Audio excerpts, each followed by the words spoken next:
राम राम जी।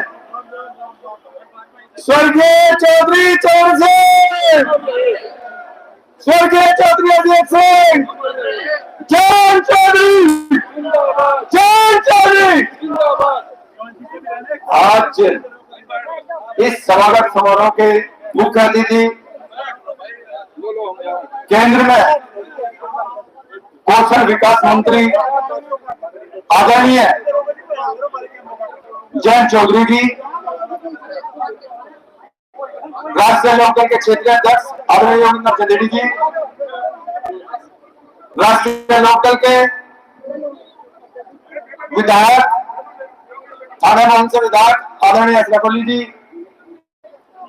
आदरणीय गुलाम मोहम्मद जी, हमारे दोनों चेयरमैन अंकुश भाई, धर्मवीर भाई, वाजिद अली जी, व सम्मानित अति सम्मानित सभी अतिथिगण और सम्मानित बुजुर्गों, राष्ट्रीय लोकदल के सभी कार्यकर्ताओं, हमारे लिए आज खुशी और गौरव का पल है।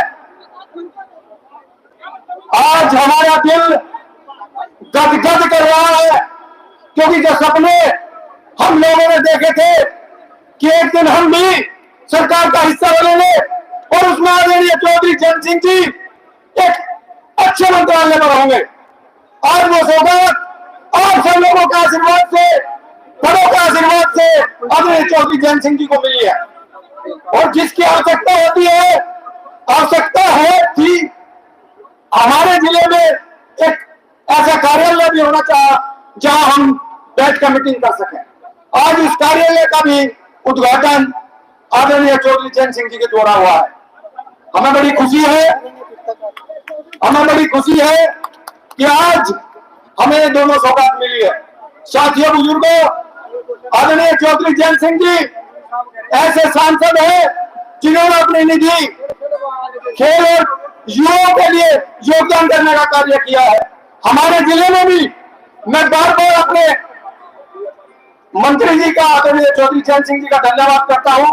शामिल जिले को भी कल्याण गांव में 25 लाख देने का कार्य किया है। और अभी परसों छपरौली में देश का सबसे बड़ा इसके डेवलपमेंट सेंटर खोल करके आदरणीय चौधरी जयंत सिंह जी ने दिखा दिया है कि इसके अंदर वो ताकत और जज्बा शब्दों के साथ यही से बहुत सारी शुभकामनाएं मैं सरकार में कुछ ही दिन रहा और सभी को 100 दिन सीखने को भी मिला है। और मैं ये समझता हूँ कि जो काम ये मैंने आपसे सीखा है, जो काम किया जाए, जो भी जिम्मेदारी मिले, कोई बड़ी एक्टिविटी नहीं, कोई काम बड़ा बारीकी को समझना चाहिए, कोई ताकत लगानी चाहिए, विवेक से फैसले लेने चाहिए, धैर्य से फैसले लेने चाहिए, कुशल व्यवहार होना चाहिए। मैं यही प्रयत्न करूंगा। मुझसे भी गलतियां होंगी, कोई बात नहीं, ये बड़े बुजुर्गों को डाल सकते हैं, कुछ भी कह सकते हैं, लेकिन आपको भी थोड़ा धैर्य रखना होगा। मैं यहाँ पहली बार यहाँ आ रहा हूं शपथ लेने के बाद। मेरी भी इच्छा है यहाँ आके मुझे आनंद आता है, यहाँ आके मुझे प्रेरणा ही मिल सकती है, सुधार मिलते हैं। मैं भी चाहूंगा कि मैं इसलिए जो हमारे और नेता मंच पे मैं सभी से चाहते हुए गुलाम मोहम्मद जी पदाधिकारी माफी चाहते हुए माननीय केंद्रीय मंत्री जी को देश और विदेश के लोग शिक्षा के क्षेत्र में कार्य कर रहे हैं और करना चाहते हैं, करने का काम कर। मैंने अपने दरवाजे दफ्तर के लिए पहले उनके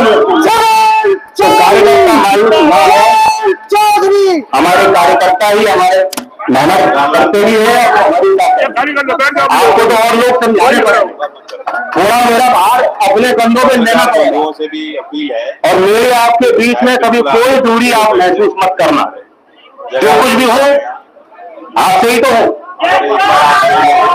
या कोशिश कर ले, वीडियो अगर दूर से बनती हो, पीछे वालों से भी कहें कि पत्रकारों का सहयोग भी तो हमें करना पड़ेगा। मैंने अवलोकन किया, एक रनिंग ट्रैक है, अभी तो कच्चा ही रहा, अभी तो प्रेस से तैयारी के लिए कि जो आर्मी में, अध्यक्ष जी को, अपने पैरामिलिट्री में, पुलिस की भर्ती के लिए तैयारी करते हैं बच्चे, वो सड़क पे ना दौड़े, पार्टी के कुछ तो उनके लिए व्यवस्था हो, जिम बनाया जाए, इंडोर जिम की व्यवस्था भी मैंने देखी, मैंने धन्यवाद देना। और तकनीकी तौर पे उनको प्रशिक्षण कैसे दिया जा सकता है, मेरी जितनी और भी जो सब्जेक्ट्स हैं आप ना उलझो, उसके लिए भी अलग क्लासरूम बनाए गए हैं। और मैं पूछ रहा था कि यहाँ आपने बनाया, इससे पहले क्या था? उन्होंने बताया कि कुछ भी नहीं था, आप सीनियर यहाँ पे अभी बदलाव की तरफ था, आप भी तो अपना एक जगह पे बैठ गए है कि नहीं? अगर इच्छा शक्ति होगी और आपका आशीर्वाद मिलता रहेगा तो कायाकल्प हो जाएगी। इन क्षेत्र की जो पहचान है, क्योंकि मैं आपको बताना चाहता हूँ, काफी दिनों बाद इस तरह से बातचीत 100 दिन के अंदर सरकार ने तो बड़े फैसले लिए ही हैं। 2 ऐसे फैसले हैं जो मैं सबसे अव्वल मानता हूँ, जो उचित फैसले हैं सरकार की, और वो सभ्य समाज और प्रगतिशील समाज की पहचान प्रक्रियाएं। नंबर 1, आपने तो आयुष्मान भारत में 70 साल की जो पहले आयु लिमिट थी वो 70 साल की कर दी कि 70 साल का कोई भी व्यक्ति आएगा तो आयुष्मान भारत का कवच का फायदा 70 साल के हमारे बुजुर्ग को मिलेगा। उससे पहले यानी जो समाज अपने बुजुर्गों का ख्याल रखता है, विपक्ष जिन्होंने सब कुछ किया है, जिनके कारण यहाँ तक हम पहुंच पाए, जो पीढ़ी अपने और जब आप पूर्वजों का बुजुर्गों का ख्याल रखेगी वही तो आगे बढ़ेगी। दूसरा फैसला, आज 1 लाख करोड़ का राष्ट्रीय अनुसंधान का एक वक्त नहीं फाउंडेशन बनाया, पहले मेरा जो प्रधानमंत्री के जनता में काम होगा, विस्तार के लिए, और वह अनुसंधान का पैसा कहाँ लगेगा, कैसे दिया जाएगा? अपनी जो रिसर्चर है, जो पीएचडी है, जो स्कॉलर है, जो अनुसंधान वाकई कर रहे हैं आज विश्वविद्यालयों में, मंत्रालय की चाहे सब्जेक्ट कृषि का हो, चाहे सोशल साइंस का हो, बारीकियां होती हैं, चाहे एस्ट्रोनॉमी का हो, स्पेस का हो, मेरी जवाबदेही फ्यूचर स्किल से जुड़ा कोई सब्जेक्ट हो, करके चुनाव क्योंकि विश्वविद्यालयों में ही नए विचार हो सकते हैं, उम्मीदें उनसे होती हैं। प्राइवेट कंपनी वाले अनुसंधान करते हैं, वो अपने पदार्थ के लिए, दूसरी सरकार अपने प्रोडक्ट उत्पाद को आगे मार्केट में बढ़ाने हैं, मधुर संबंध है। विश्वविद्यालय में अगर अनुसंधान होगा के क्षेत्र में हम लोग तो वह समाज के लिए करार है, उपलब्ध है, संबंध है बहुत गहरे, उसमें एक अनुसंधान करने वाले करना तो समाज को ज्यादा फायदा तब मिलता है जब विश्वविद्यालय में अनुसंधान हो सकता है। तो 1 लाख करोड़ कोई शिकायत भी होगी बड़ी मन में जो है उन्होंने एक स्कीम बनाई, बड़ा काफी पैसा है, पर्याप्त है, 1 लाख की अच्छी प्रभावशाली है। हमें यानी हम आने वाले लोगों की भी सोच रहे हैं और अपने बुजुर्गों का भी करना पड़ेगा। तो मैं सराहना करता हूँ मंच के माध्यम से, मैं अपने कार्यकर्ताओं को समय के ही कार्यकर्ता आज जो कुछ भी यह हुआ है वही कारण है कि अगर आप उसका संरक्षण नहीं करोगे, सदुपयोग नहीं करोगे तो बेटा जो कार्यकर्ता जो रास्ता की हमने आज उनको हरी झंडी दिखाई, उस क्रांति के उसका रूट प्लान विचार करके आपके जानकारी में रहना चाहिए वो जो है वो क्या करेगा, कहाँ जाएगा। दल के एक समय पे 25 बच्चों की एक रथ में 2 घंटे की क्लास होगी, बदल गई, सत्ता में गए, तरह की क्लासेज होगी, कई तरह क्या बढ़ गई, घट गई। मैं यहाँ पे बच्चों को मिलता हूँ, उन कार्यकर्ताओं पर कोई बहुत हमारा टैलेंट है, मेहनत भी करते हैं, कोई कमी नहीं, कारण काम आप खाते हैं, कारण विचार से बन गई। लंबे समय जिस तरह से लोकदल यहाँ तक यही कमी है। आप लोग गाँव देहात के बच्चे कभी कभी मुख्यधारा में आ पाए तो लैंग्वेज ट्रेनिंग की सुविधा भी यहाँ गई और संगठन और अवेयरनेस बनाएंगे जो लोगों को जानकारी नहीं, उनकी अपनी एक परंपरा, क्या चीजें हैं, क्या योजना है, कैसे लाभ उठाया जा सकता है।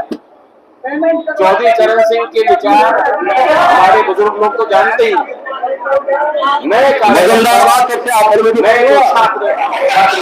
जीवन में जिनके अंदर एक राजनीतिक एक विरोधी बनती है वो पार्टी में आ रहे हैं, शायद उन्हें उस तरह से मैं धन्यवाद देता हूँ पूरे एनएचपीसी मंत्रालय की टीम को, बहुत दूर दूर से लोग आ रहे हैं,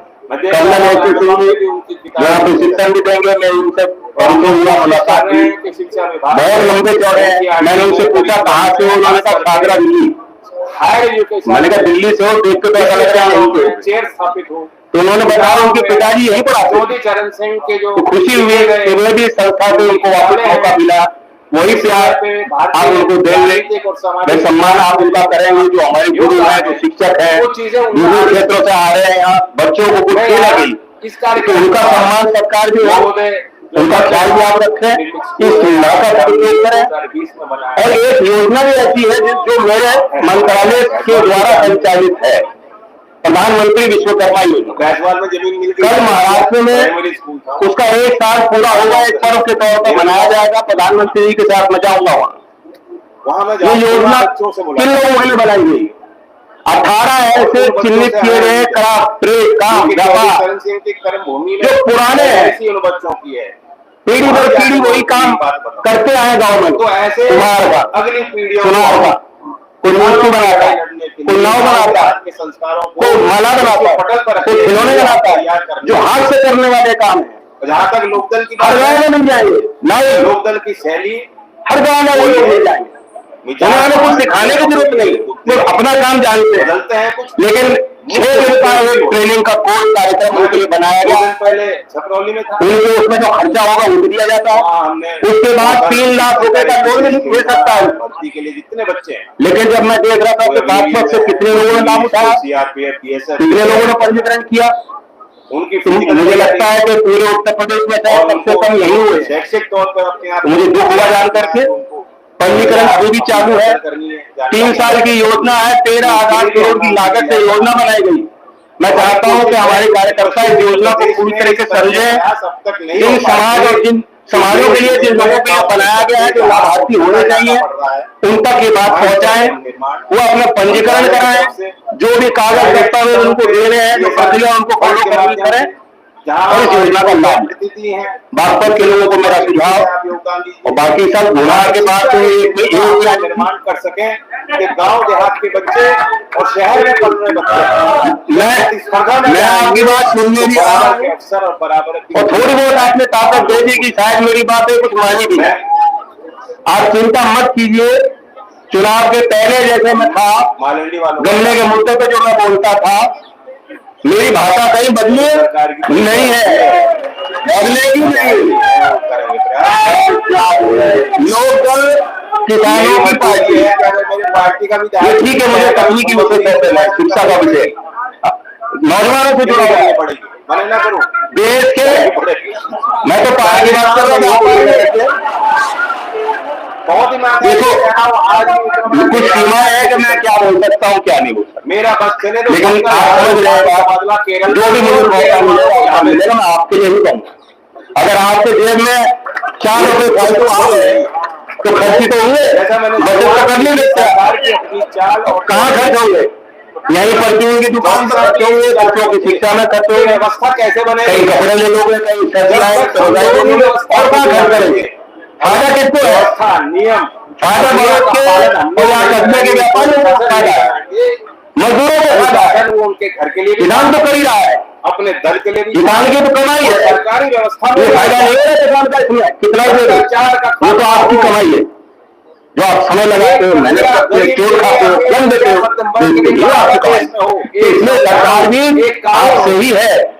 मेरी मुख्यमंत्री से वीडियो में बात हुई है, जीवन भर के प्रयास। आज मैं इतना ही कह रहा हूँ। ये ना सोचना किसी ने बाकी मैंने आज अवलोकन किया, एक शुरुआत है सांसद यूनिट में जो अभी कच्चा है मार्ग दौड़ना का, सिंथेटिक ट्रैक। सामाजिक बात हो, अंजू रानी जानते हो, अंजू रानी को जो हमारे भाला बहुत सक्रिय विधायक है, उनका एक बयान मैंने पढ़ा दोनों है कि मेरठ छोड़िए पश्चिमी उत्तर प्रदेश में कहीं दौड़ने के लिए अंतर्राष्ट्रीय स्तर का कोई रनिंग ट्रैक, सिंथेटिक ट्रैक नहीं है। विधायक है, मैंने दिया आपको, कसर नहीं छोड़ा, क्या होगा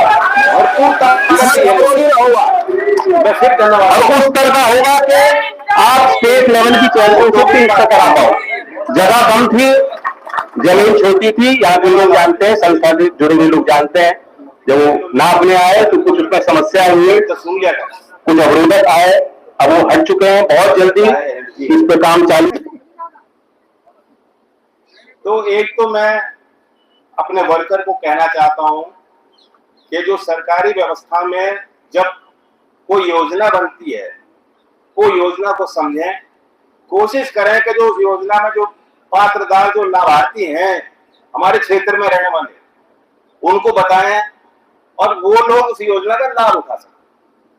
ये हमारा इलाका बहुत फॉरवर्ड इलाका है।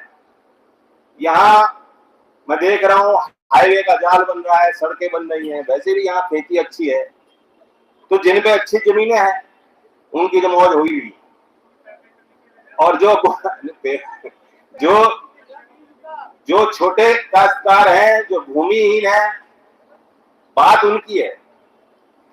तो उनके लिए योजना देश में बन रही है, लेकिन वो लाभ नहीं उठा रहे। मैं कल महाराष्ट्र में प्रधानमंत्री जी के साथ, प्रधानमंत्री विश्वकर्मा योजना 1 साल से चल रही है। क्या योजना है? जो बात चौधरी चरण सिंह जी कहा करते थे कि गांव के जो काम है, गांव में जो उद्योग है, गांव का जो व्यापारी है, उसे तरजीह मिलनी चाहिए, उसके काम कैसे बढ़ाए जाएंगे। आज आजादी के बाद भारत सरकार ने पहली बार, एक तो चौधरी चरण सिंह जी का समय और एक अब हुआ कि सरकार ने कहा कि जो काश्तकार है, जिन पे जो जमीन भूमिहीन जो इन कामों से जुड़ा हुआ है, कुम्हार है, सुनार है, मूर्ति बनाता है, माला बनाता है, खिलौने बनाता है, हाथ से काम करता है, राजमिस्त्री है, नाई है, बढ़ाई है, ये तो सब गांव में मिलते हैं कि नहीं मिलते? आज पहली बार भारत सरकार ने उनके लिए योजना बनाई। और योजना सिर्फ ये नहीं है कि हमने 6 दिन का ट्रेनिंग दे दिया और 15,000 रुपए का टूल किट दे दिया और चाहेंगे तो उनको 3 लाख रुपए का लोन भी मिल जाए, वहीं तक सीमित नहीं है। जब उनका पंजीकरण पीएम विश्वकर्मा में हो जाएगा, वह जो एक उद्यम के तौर पे, उद्यमी के तौर पे उनको गिना जाएगा। एमएसएमई मंत्रालय उनका उद्यम पोर्टल पे पंजीकरण कराएगी। आप इस बात को समझो। जब किसी व्यक्ति का जो छोटा काम कर रहा है उसका उद्यम पोर्टल पे पंजीकरण हो जाता है, वह सिर्फ 1-2 लाख 3 लाख के लिए नहीं, अगर उसे 50 लाख का भी ऋण लेना हो अपने काम के विस्तार के लिए, वो भी रास्ते उसके लिए खुल जाते हैं। जिन समाज के लोगों को जो इस काम से जुड़े हुए थे, आज तक सरकारें गिनती ही नहीं थी, गांवों में उनकी तरफ कोई देखता ही नहीं था। आज उनके लिए इतनी शानदार योजना बनी। और मैं शामली को देखता हूं, इतनी बड़ी योजना, 20 लाख लोग देश में पंजीकृत हो गए 1 साल में, और शामली में सिर्फ 306 हो पाए। और 306 में भी 9 लोग हैं जो ट्रेन हो पाए, जो प्रशिक्षित हो पाए, सिर्फ 9 लोग हैं। आप भी तो कोई बाल कटाते हो, आप भी कहीं कपड़े बनवाते हो। हमारे यहाँ गांव में कुम्हार नहीं है क्या? मिस्त्री है कि नहीं? कितने हैं? 9 से तो ज्यादा ही होंगे। तो कमी तो हम लोगों की कमी है। तो मैं उसके लिए विशेष कार्यशाला रखूंगा हमारे दल के कार्यकर्ताओं के लिए, सब जिम्मेदार साथियों के लिए। जो भी उसको अटेंड करना चाहता है आके सुन ले। मैं अपने जो अधिकारियों को भेजूंगा, कैसे इस योजना में विस्तार हो, हमारे क्षेत्रों में इसका लाभ लोग उठा पाए। और ऐसा ना सोचना मुजफ्फरनगर का भी यही हाल है, मुजफ्फरनगर का भी यही हाल। तो जो गरीब के लिए योजनाएं बन रही है उसका लाभ उठाएं। यहाँ कार्यालय आपने चलाया है, एक कंप्यूटर तो पार्टी की तरफ से हम पहुंचाएंगे, लेकिन एक प्रशिक्षित व्यक्ति, एक नौजवान जो उसको संचालित कर सके, उसको भी बैठाना जरूरी है। हमारे जितने विधायक हैं, सुन लो, जितने विधायक हैं, एक एक जिले को अपनाएंगे और एक एक ऐसे नौजवान की तनख्वाह हमारे विधायक देंगे। हमारी पार्टी की बस की बात नहीं है, ये मत सोचना कि सत्ता में आगे कुछ नहीं है। जो चंदा देते हैं उसी से चल रही पार्टी। ये भी चंदा की जगह है, ये भी योगदान की जगह है आप लोगों की। तो इसलिए, और वो नौजवान को हम प्रशिक्षण भी दे देंगे। आज सरकार ने एक जन सुनवाई की एक वेबसाइट बना रखी है। 1076 का फोन, मोबाइल से आप फोन करेंगे और IGRS ग्रीवियंस रिड्रेसल सिस्टम का पूरा सिस्टम बना हुआ है कि आपकी कोई शिकायत है, खतौनी में गलत कोई दर्ज हो गया, पटवारी आपको तंग कर रहा है, बिजली का अधिकारी तंग कर रहा है, शिक्षा विभाग का अधिकारी को तंग कर रहा है, विधायक को तंग कर रहा है, कोई समस्या हो, जमीन से जुड़ी समस्या हो, एक प्रक्रिया है कि आप वहां दर्ज करें। और शिकायत अगर उसका निवारण नहीं होगा तो ऊपर जाके मुख्यमंत्री तक उसकी समीक्षा करते हैं। ये मान लेना मैं भी उसकी समीक्षा करूंगा। इसकी जानकारी कितनों को थी कि ऐसा कोई सिस्टम है? किसी को नहीं। तो जो हमारे कार्यालय में लड़का बैठेगा तो ये सारी चिट्ठी के आपको यहाँ बाट वेट कर रहे हो, देख रहे हो कि कब मैं आऊंगा, कब मुझे चिट्ठी सौंपोगे।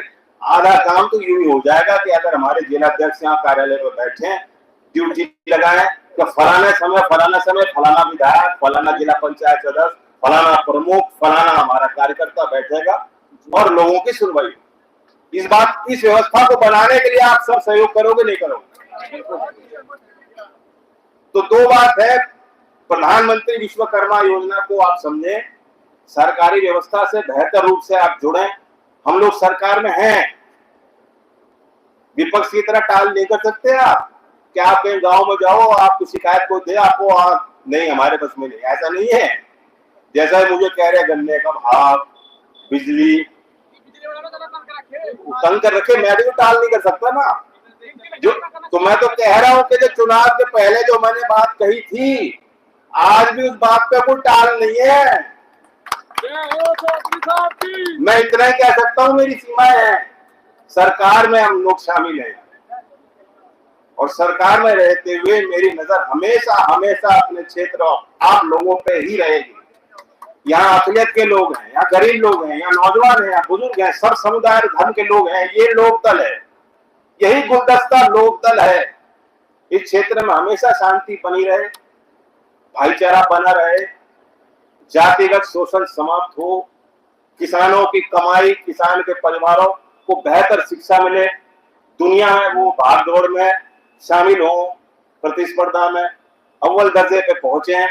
यही हम लोगों का सपना था, यही हम लोगों का प्रयास आज भी है। इन्हीं शब्दों के साथ मैं धन्यवाद देता हूं। मैं अपील करता हूं कि स्कूल का कार्यक्रम, क्योंकि वो मेरे और बच्चों और अध्यापक और मंत्रालय के विभाग के अधिकारियों के बीच संवाद है, वहां हमारे कार्यकर्ता ना। धन्यवाद। आप सभी का बहुत